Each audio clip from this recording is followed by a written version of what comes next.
The call came on an ordinary Wednesday morning, the kind of day you never expect your life to split open. A banker's voice cut through the line with a number that froze me in place. Your mortgage balance is $523,000. My name is Nora Delaney, and I have never signed a mortgage in my life. Yet here I was, accused of carrying a debt big enough to destroy my future. The worst part? I knew only my own family had the power to make this happen. If you've ever been treated like the backup plan, this story is for you. Stay with me, and don't forget to subscribe for more true stories that hit where it hurts. I grew up in a house where roles were assigned without anyone saying them out loud. My younger sister, Malene, was the dreamer, the one who could make a mess and still be excused because she was going through a phase. My father used to shrug off her accidents, saying, "That's what insurance is for," while my mother would reassure her that she'd find her footing someday. I, on the other hand, was the one expected to hold the line. If I forgot to take out the trash or missed a homework assignment, the response was sharp and swift. "You should know better, Nora." That phrase followed me through childhood like a shadow, drilling into me that mistakes weren't allowed, not for me. By the time I reached adulthood, the pattern was cemented. I was the one who filled out FAFSA forms when we couldn't afford a college counselor, the one who held my mother's hand through surgery paperwork, the one who co-signed a loan when my dad's job slipped away. Each time I signed my name, it was framed as a small favor, a practical step, a sign of strength. They told me it was because I was responsible, because I had my life together. But beneath the praise was a burden. I was their safety net, the one who never got to say no. Looking back, I can see how subtle it all was. It wasn't loud or dramatic. It was quiet, almost casual.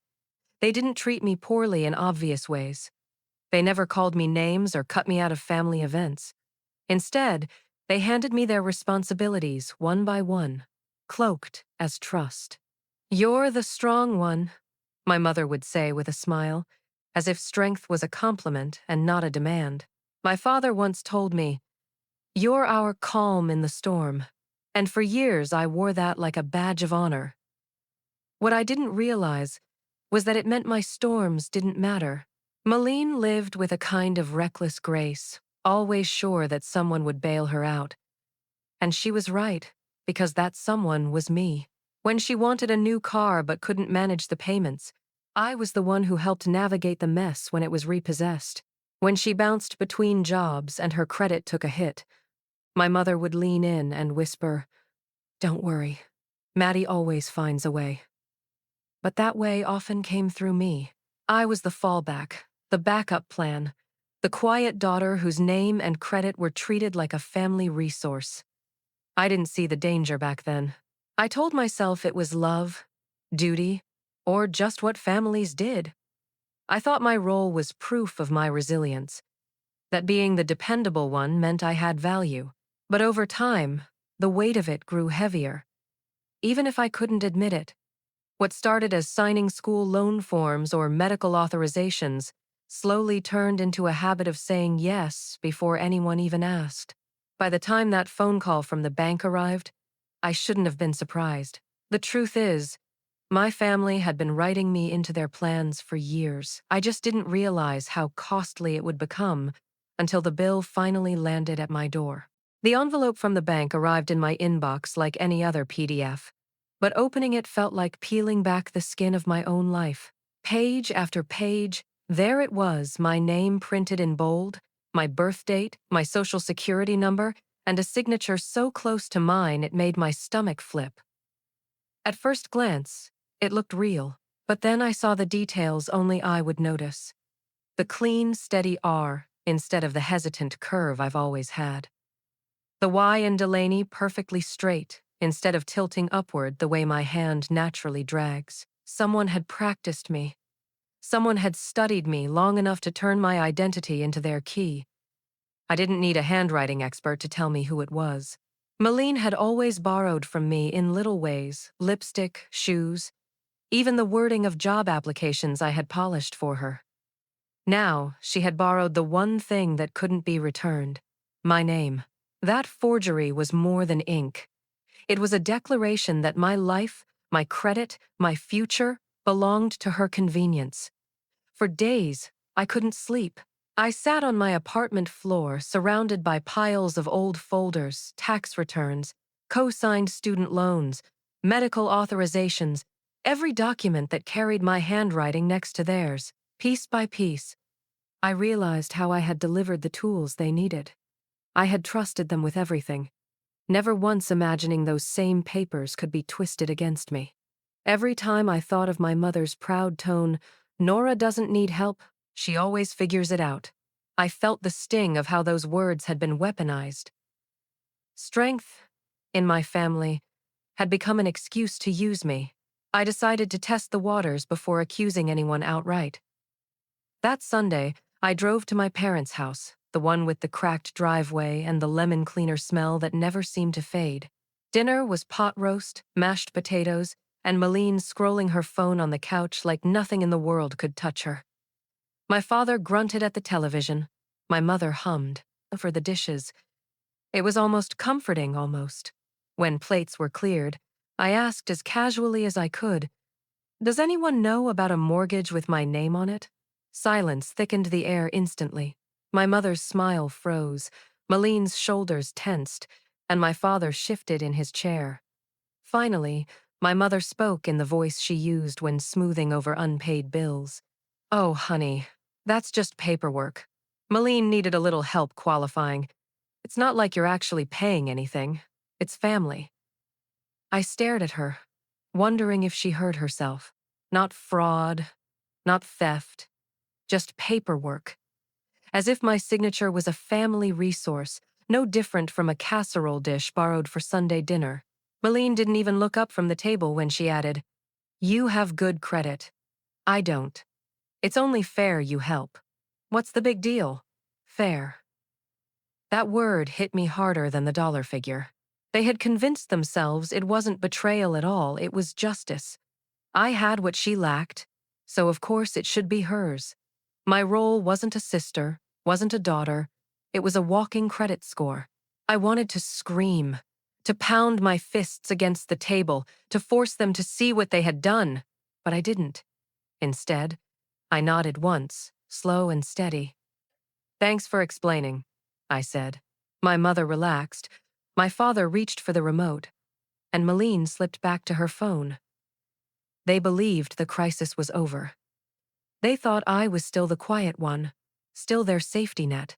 Inside, something shifted permanently. It wasn't rage, it was clarity. In their eyes, they had done nothing wrong. In mine, the bridge was already burned. They had stolen not only my credit, but my choice. They didn't even ask because they didn't see the need. To them, I had no right to say no. That night, alone in my apartment, I stared at the forged signature again. My name, my identity, hijacked by the people who were supposed to protect me. I understood then that the betrayal wasn't just financial, it was personal. They didn't see me as a person at all, just as the backup plan. And backup plans don't get choices. Backup plans don't get respect. They just absorb the damage. The weight of that truth pressed on my chest until it felt hard to breathe. But buried under the suffocating hurt was something sharper. Resolve. If they could sign my name without permission, then I could reclaim it without apology. And this time, I wouldn't be silent. When the weight of what had happened threatened to crush me, I confided in a coworker, Sloane. She noticed my distracted stares at lunch, the way my fork hovered over food I never touched. "You look like you're holding your breath," she said. And for reasons I still don't fully understand, I told her everything. Not in fragments, not with jokes to soften the blow, but the raw truth how my family had forged my name into a $500,000 prison. Sloane didn't offer sympathy or cliches. Instead, she slid her phone across the table with a number scrawled on the back of a receipt. "Call him. He's smart. Doesn't flinch at family messes." That's how I met Mr. Whitaker. He wasn't flashy like the lawyers you see on billboards.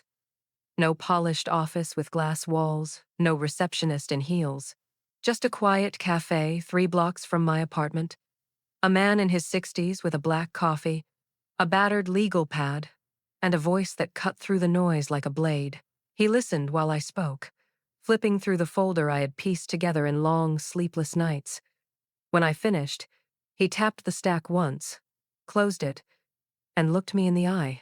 "You understand what this is, right?" he asked. "I think so," I whispered. "It's fraud. Identity theft at minimum." The words landed heavier than any accusation my family could have thrown at me. For the first time, someone stripped away the excuse of family drama and called it what it was: a crime. That clarity pierced through the fog I'd been drowning in. Until that moment, I had been tangled in guilt, wondering if maybe I was overreacting, if perhaps I owed them this because I was the strong one, the dependable one. But Whitaker's bluntness snapped that chain. Fraud, theft, criminal. It wasn't love or duty. It was exploitation dressed as family loyalty. He leaned back, eyes steady. "You've got a choice. You can keep quiet and carry this, or you can fight. Fighting won't be easy. It'll burn bridges that may never be rebuilt, but it will give you your name back." I thought about that word fight. It didn't sound like screaming at my mother or chasing Malene for an apology. It sounded like reclaiming ownership of the life I had let them sign away. For the first time, I felt the faint stirrings of power. That night, I sat at my kitchen table and began to build what Whitaker had called a paper trail. File by file, I laid out 10 years of my life. Tax returns signed under duress, student loan applications co-signed for siblings, insurance claims where my name had been tacked on as guarantor. Each page was proof that I had been the fallback, the safety net, the one expected to quietly shoulder the load. But now, those same pages became evidence. Evidence of a pattern, evidence of consent given under pressure, evidence of trust turned into a weapon. It was exhausting, reliving every signature. Every time I had written Nora Delaney without realizing it was a surrender. Some nights, I broke down in tears, the weight of it all pressing too hard. Other nights, I felt a strange calm, like I was finally taking back pieces of myself I hadn't even known were missing. By the end of the week, my kitchen looked like the staging ground for a trial. Neat piles, labeled binders, sticky notes marking dates and connections. I wasn't naive. I knew this wouldn't be quick or painless. I knew that once I moved forward, the small illusion of family unity I'd been clinging to would shatter completely. But Whitaker's words kept echoing. "You're not destroying anyone.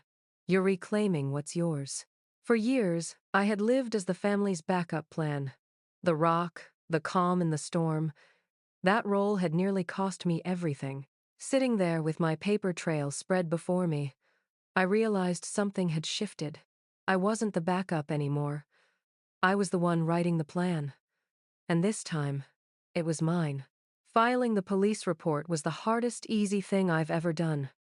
The officer behind the desk barely raised his eyebrows when I slid the thick folder across the counter.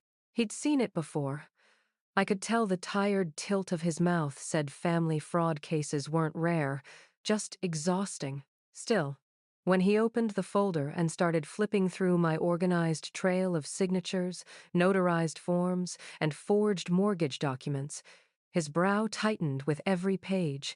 "You're sure you want to move forward?" he asked, his tone less about doubt than about warning.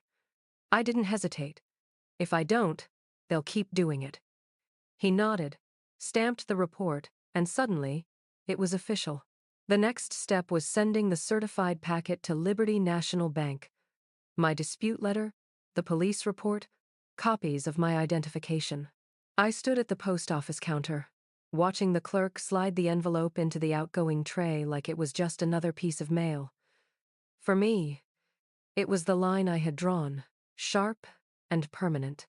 No screaming, no begging, just proof. Sealed and sent. 3 days passed, then 5, then a week of silence that hummed louder than any argument could have. And then came the knock. It was Friday evening, the sun just dipping low, painting the parking lot outside my apartment in streaks of orange. Through the peephole, I saw my mother's face, tight with fury but trembling at the edges. She didn't wait for me to invite her in. "How could you?" she hissed as soon as I opened the door. "How dare you go to the police? Family sticks together." Her words were sharp, but beneath them I heard the panic.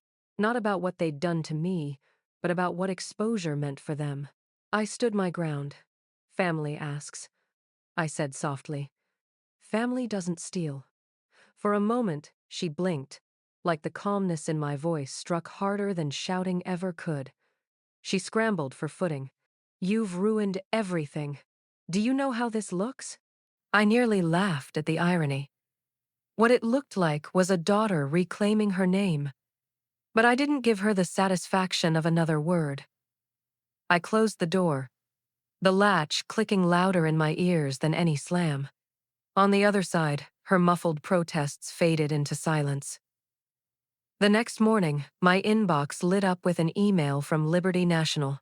They had suspended the mortgage pending investigation, and attached was a formal apology. The relief was almost dizzying. My credit score was still scarred, the mess still unraveling, but the tide had shifted.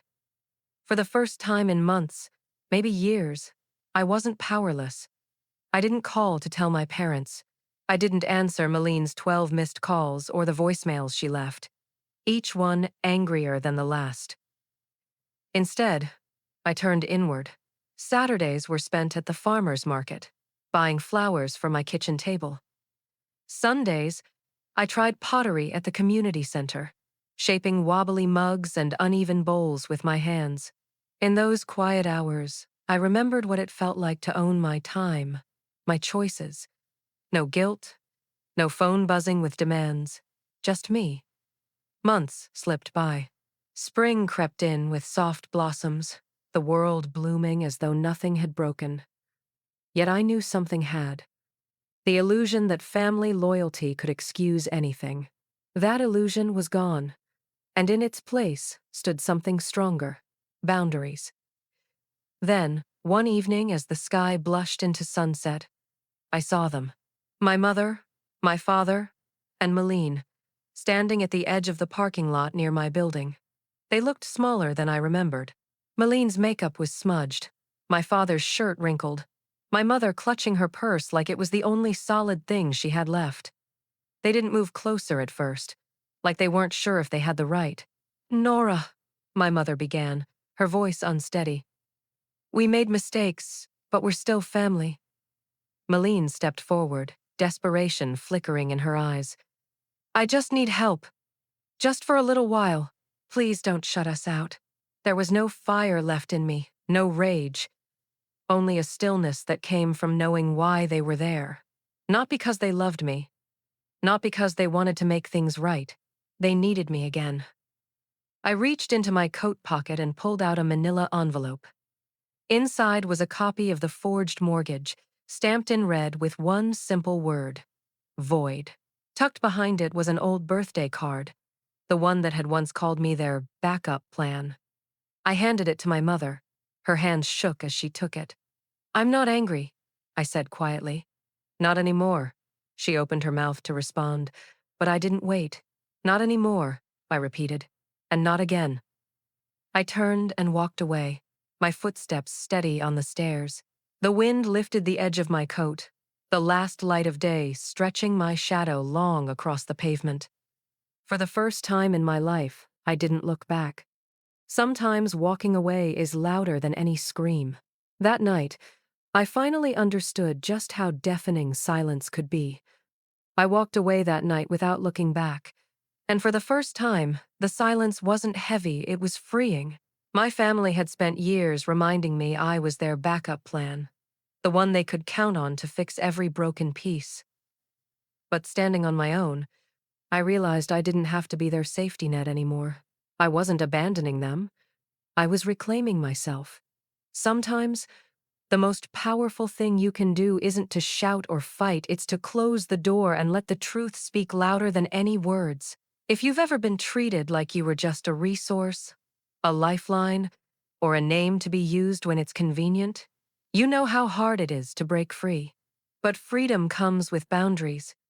And choosing peace is not betrayal, it's survival. So, I'll leave you with this question. If your family or someone close to you crossed that line, would you keep carrying the weight? Or would you finally set it down? Share your thoughts in the comments, I'd love to hear them. And don't forget to subscribe for more true stories where betrayal meets clarity and silence turns into strength.